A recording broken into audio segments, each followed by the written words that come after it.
The picture swung up again, panning left and right. It shows Tarkin's men advancing. The sound kept cutting out, succumbing to the crackling interference or the occasional hiss of static. But it seemed quiet. Mist from the cold exuded off the walls in a fine veil. Tarkin's kit and that of the rest of his men was wet with the moisture, and crusted from its flash freezing. "Moving into the main drill area now," Tarkin was whispering, and brought up his lasgun. Somebody shouted from up ahead, a scout, off Pictor. "Where was this?" asked Andanar, utterly enwrapped on the hololith. "Dagoth Station, 300 kilometers north." A flash on the Pict was too bright to be static. Someone had started firing. "Contact! Contact!" Tarkin was running, and the whir of the servitor's tracked impellers could be heard as it shifted gear to keep pace with the Major. Though largely stable, the additional momentum made the image blur and haze. The whine of lasguns was getting louder over the audio too. Andanar leaned in closer. Tarkin had reached his front line and was taken up a position behind some riggers evidently in for repair. Around 30 men adopted similar positions and hunkered down. Further ahead, men were shouting. The scouts were discharging weapons, and Tarkin was trying to raise their sergeant on the Vox. Something garbled came over the Vox return, twice filtered for Andanar's ears, and totally indiscernible. The Pictor was still shaking, although the servitor had stopped behind the Major. He was fixated on the hololith. Something was appearing through the mist. An emerald glow coloured the fog suddenly, as if tainting it. Shots from the scouts ended with its arrival. "Holy Throne!" Tarkin was levelling his lasgun over the makeshift barricade. A beam snapped out, ugly and green, and one of the riggers was shorn in two. "Holy Fagin Throne! All weapons, bring them down!" The chamber lit up with over 30 las bursts. Tarkin's troopers went to full automatic, draining their power packs with an abandon and urgency Andanar had never seen before in professional soldiers. The things were coming out of the fog. They were nightmares. It was the only word Andanar could think of to describe them. Huge, broad-shouldered skeletoids with strange, glowing carbines attached to their arms. Energy coursed up and down the wide tubular barrels and was expelled in bright lances of dirty emerald. They moved like automatrons, neither speaking nor slowing as the barrage of las bolts hammered them. "Increase fire!" The Pictor zoomed in, blurring the image at first, but then focusing in on one of the metal skeletons. Its eyes blazed with a terrible fire, suggesting a crude sentience that chilled the lieutenant's blood, even removed as he was from the firefight and the moment. Andanar saw the creature jerk, and it was struck by countless las shots. It must have taken over 10 well-placed las bolts to down it. Chunks of metal flew off its carapace body, fused rib plate, and punctured presumably vital systems before it fell. The picture lingered, horrified. Andanar watched as the broken components slowly reknit as the las fire raged around the creature's prone form. Wires snaked across the ground, finding other wires, and, like sewn flesh, drew the shattered pieces together. Metal became as mercury, dissolving into liquid before being drawn to the torso as if magnetized.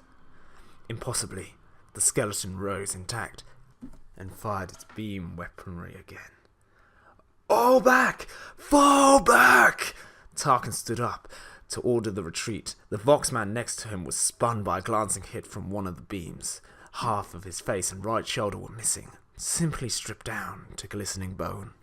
It was more of a rout than a retreat. Major Tarkin took a hit to the chest. His carapace armor dissolved on contact, so too his uniform and undermesh, his skin and flesh and bone. A hole opened up in his back. What remains of blood and innards cauterized before Tarkin crumbled in a dead heap. The image servitor was the last to fall. Unarmed, Andanar assumed it presented the lowest level threat to the creatures. Just before the report ended, a looming skeletal face filled the screen. balefires smouldered in his eye sockets and spoke of unfathomable hatred. A squeal of binaric, or something like it, kneed through the speakers. Andanar winced and recoiled. When he opened his eyes, a split second later, the screen was dead, frozen on the skeleton's face. The Necrons are an ancient race, and billions of years before mankind would even stand. They were known as something else, the Necrontyr, living on their world under a scorching sun, which stunted their lifetime, forever assaulted by solar winds and radiation storms. The flesh and blood Necrontyr became morbid people whose precarious lifespans were riven by constant loss. So they became desperate, venturing out into the void in heavy, smoky starships, attempting to find any kind of solace or way out of the predicament of their home world. And not many know how this happened, but they came across a race known only as the Old Ones, a reptilian type of species. Some would even revere them as gods, in a way, creators of life. They had immortality. They began speaking with the Necrontyr, their silent king, forever asking them the secret of immortality, but alas they would not. So the Necrontyr became angry and desperate, which is a bad combination. Until one day, a Necrontyr noticed that there was an entity feeding upon their sun. It was a spirit of sorts, a mighty spirit, so strong it was draining the life essence out of a star. These became known as star gods. And this also is not known, because it's so long ago. They managed to reach out to this spirit and contact it, to break words with it. These star gods, let it be known that they had once fought against the Old Ones.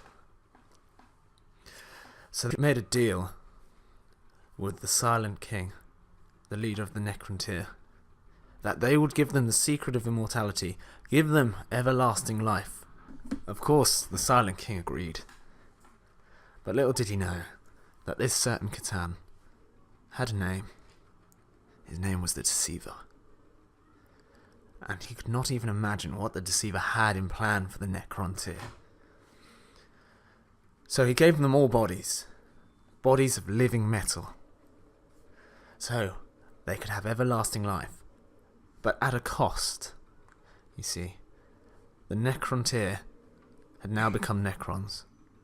Necrons that have no emotion, no pain, no feeling. The ones that did keep a tiny part of it, they were the overlords. And the Silent King looked upon his race and finally understood what he had done to his fellow brothers and sisters. So they fought against the Old Ones, and they were pushed back. A mix between the assault of the Necrons and the Catan, plus other entities that came forth from the warp, like slavers. So the Old Ones left, leaving in their wake a few races, but that is another video's topic. Now, over 60 million years has passed, and slowly, but surely, the Necron legions are rising. The dynasties are awakening to a brand new universe, full of life. Life that does not own this universe, for it is the Necrontyrs. It's part of their empire, their dynasties. How dare they think they can spread across their worlds, live and eat and fight wars against each other, when they have no rightful place in this universe? So the goal of the Necrons was annihilation, complete domination. Surrender and die is one of their quotes. That is all anyone will hear, any guard outpost will hear when a tomb is awakened. Before thousands of skeletal soldiers rise with Gauss flares to strip them atom by atom down to the bone and beyond. Witness that which the lesser races have achieved in our absence. How pitiful their accomplishments and how crude their strategies. They fool themselves into believing that they march on towards their own grand destiny, when the truth is far simpler. Their civilizations are mere footnotes in the glorious history of the Necrons here. Thank you ever so much for listening. I've been Shadow Wraith, and this is the first video on the Necrons that I will be doing. I'm going to be doing a beginner's guide, followed by battle reports and more lore videos covering the Necrons and other factions in the 40k universe. So if you want to know how to play the Necrons and how to paint them, I'll be doing guides on both. And once again, thank you ever so much, and I'll see you next time. Goodbye.